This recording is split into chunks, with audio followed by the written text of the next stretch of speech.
So today we're making barbecue beef brisket. It's a really yummy and really easy to do. So the first thing I'm doing is just taking the brisket slab I have and cutting it into smaller pieces that will fit in my crock pot. This is very easy to do. You can just take kitchen scissors and chop away. So next thing, now that I've got my brisket in pieces, is I am going to take barbecue sauce, and I'm going to put barbecue sauce at the bottom of my crock pot. You can use any kind of barbecue sauce you want.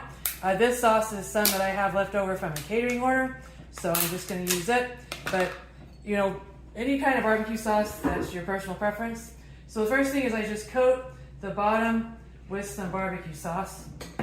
I'm taking my spoon and just basically spreading barbecue sauce around the bottom of the crock pot. So I've got a nice layer in the bottom. Next thing I'm going to do is just put my first piece of meat in. And now I'm going to put a next layer of barbecue sauce on top of the meat. So I'm basically going to have barbecue sauce in between each layer of meat. Now I'm going to put in my next layer, and I'm going to put more barbecue sauce on top of that.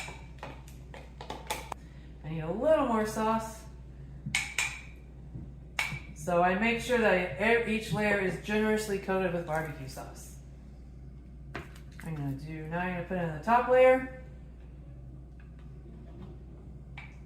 I'm going to save my last piece for another time, as this is all that fits in this crock pot. I have a bigger one, but it was dirty, so using this crock pot today. And now you can see I've got layers of barbecue and layers of brisket, and I be sure that the top of the brisket is completely coated in barbecue sauce. And that's all you have to do. Now I'm just going to put the lid on, plug it in, and cook it on low.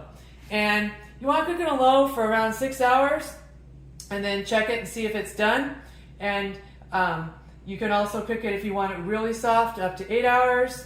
I will probably start checking mine even a little before 6 hours, probably around 5 hours, just to see how it's doing. Sometimes it can cook pretty fast.